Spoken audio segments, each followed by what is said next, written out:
Kiwi যে এত টক হয় এটা আমার জানা ছিল না। মানে আমি ভেবেছিলাম একটা মিষ্টি সুন্দর খেতে ফল হবে, 100 টাকায় দুখানা কিনেছিলাম, কিন্তু পুরো আমড়া আর আমলকির মতো টক। সো সকালবেলা আমাকে মিনতি কেটে দিয়েছিল একটুখানি কিউই, যেটা আমি খেতে পারছি না, এত টক, বাট এত দাম দিয়ে কিনেছি, এটা নষ্ট করা যাবে না।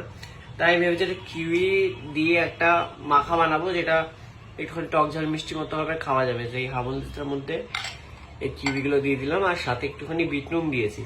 এবার এর মধ্যে কি দিলে খুব একটা টেস্টি চটপটে যেরকম হয় না, পেয়ারা মাখা বা আমড়া মাখা যেরকম হয়, ওরকম বানিয়ে খেতে চাইছি। তো একটা লঙ্কা নিয়েছি, একটা লঙ্কা দিই। আর কি দেওয়া যায় বলতো এর মধ্যে? একটু কাসুন্দি হলে মানে ভালো হতো, কাসুন্দি নেই বাড়িতে। সো এইটা দিই, আর দেখি আর কি কি আছে। আপাতত এখন করতে হবে, এটা একটা পুরো এক্সপেরিমেন্ট করছে। আমি জানি না অ্যাকচুয়ালি খেতে কি হবে না হবে, নষ্ট করা যাবে না। মাখা বাংলাদেশে শুনেছি এরকম প্রচুর মাখা পাওয়া যায়, আমড়া মাখা, তেঁতুল মাখা, কুল মাখা, সব রকমের মাখা পাওয়া যায়। আমি আজকে কিউই মাখা বানাচ্ছি, সেখান থেকে ইন্সপায়ার্ড হয়ে। আমি ভাবছি বাড়িতে এত আওয়াজ হচ্ছে কিসের। আর কি দেবো বলতে? না, চাট মশলা দে, একটু লঙ্কার গুঁড়ো দে, ভালো লাগে, একটু বিট নুন দে, একটু লেবু দে। লেবুটা দে। লেবু দিলে বেশি টক হয়ে যাবে না তো? না না, লেবুর টকটা আলাদা। বিট নুন দিয়ে দিয়েছি, একটুখানি লঙ্কার গুঁড়ো দিতে পারি আমি ম্যাক্সিমাম। বললাম তো লঙ্কার গুঁড়ো। চাট মশলা দে, ভাল লাগবে। আমার কথাটা শোন একবার। লঙ্কার গুঁড়ো দিচ্ছি একটুখানি, অল্প, বেশি দেবো না, পেট জ্বালা করবে। অল্প দেবো না, বেশি দেবো না বলে এতটি দিয়ে দেবো। কে রে ভাই? এবারে একটুখানি লেবু চেপে দেখি, জন্মে টক খাবো আজকে। দাঁতগুলো কিরকির আছে এটা ভেবে।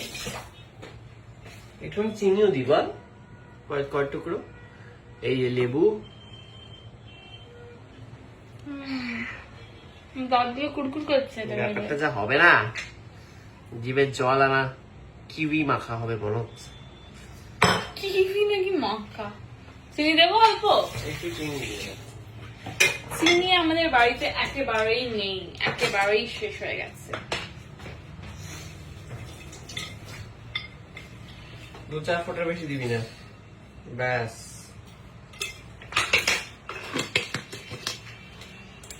কিউই মাখা, কিউই মাখা, কিউই মাখা।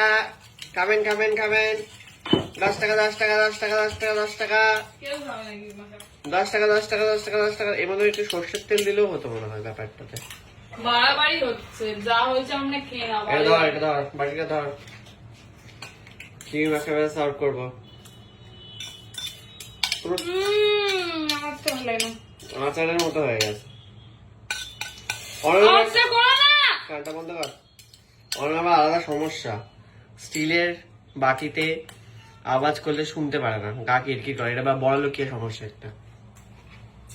ও বাবা, স্লেটে এরকম করে কাটা চামচ ঘষলে গা কিরকির করলে কি গরিব লোক?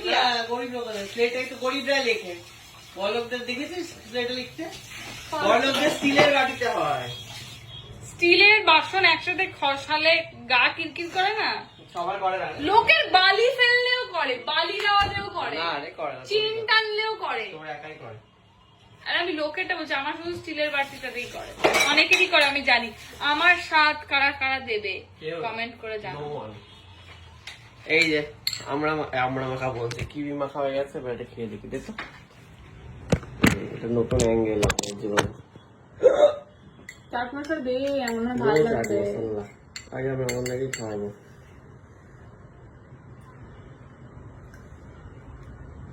কেমন? একটু ঝাল তো হেভি হয়েছে, পুরো আমরা মাখার মতনই হয়েছে।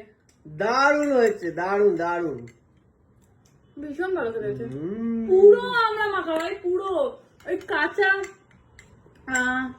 কাঁচা আম যেরকম ভাবে মাখে পুরো একদম ওরকম হয়েছে। যাক, নষ্ট হলো না 100 টাকার ফল, দারুণ একটা টেস্টি খাবার হলো। তোমরা ট্রাই করে দেখো, হেভি লাগবে।